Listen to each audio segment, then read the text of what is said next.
This is how we play. I want to talk about Inspiration. In 5th edition, Inspiration is a metagame rule.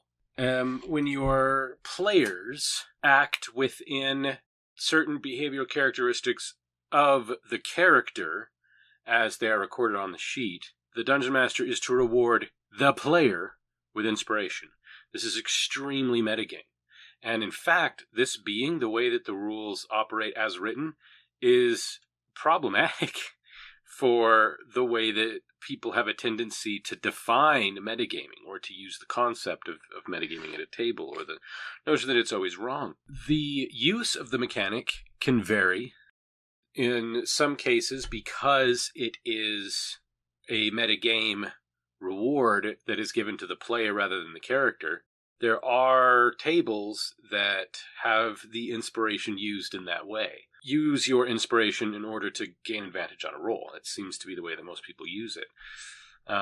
In the Lamp edition, of course, inspiration is spent for additional actions or for advantage on a die. But mostly in practice, it replaces the 4th edition action points. I also can think that it's a little weird that Bardic Inspiration is called Inspiration and works completely differently from Inspiration as the 5th edition rule. It's like when 4th edition, when the Eldritch Blast of the Warlock was not a blast, even though blast had a very specific definition according to the rules of the game. To save myself trouble, I changed it to bolt, and then somebody else was like, well, why don't they have a blast? And I was like, why not indeed? And so I gave them one of those, so instead of the D10, they could also do like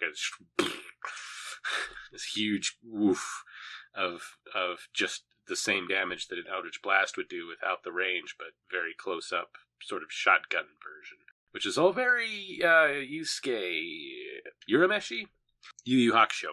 I had one of my players come up to me, and by come up to me, I mean at me on Discord, because COVID, and say that they had found something that they thought would be really great for their character, or at least that they found very interesting. And we're like, what would I have to do to get my hands on one of these? What they showed me was an item that is extremely specific to a campaign setting we were not playing in, that would probably not have been terribly useful for their playstyle on the character that they were referring to, and that was very specifically within a set of rules for a different version of the game, which is something else that I need to address one of these days. We're going to talk about the Duskblade. Somebody needs to remind me to talk about the Duskblade on one of these.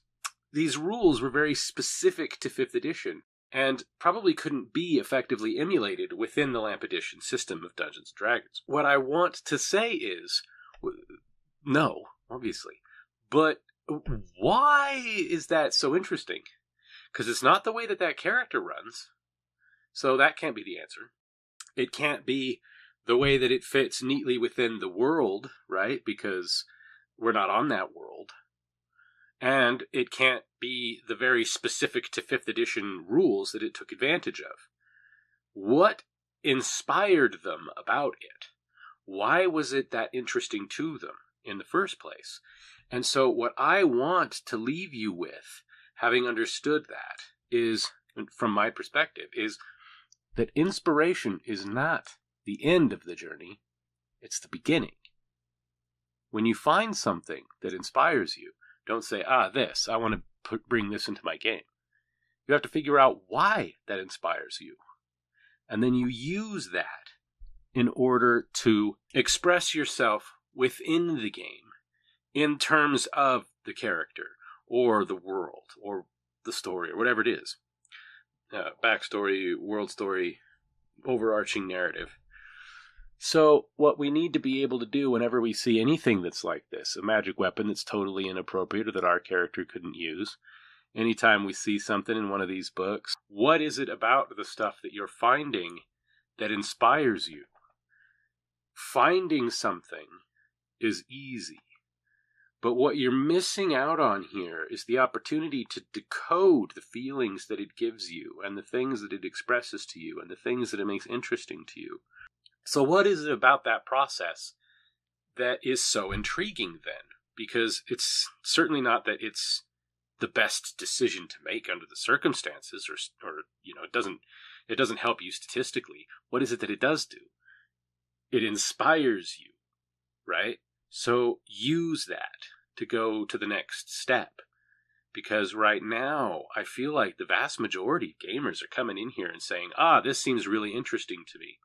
There is a way that you can imagine things that will make them not just yours, not just right for the world the game is taking place in that the characters live in, but probably more satisfying to use too. Seek not objects that should be fulfilling for you. Figure out what it is about the idea of having them in the world that is interesting to you, and use that. And when you find inspiration, let it lead you. Let that be the beginning, not the end.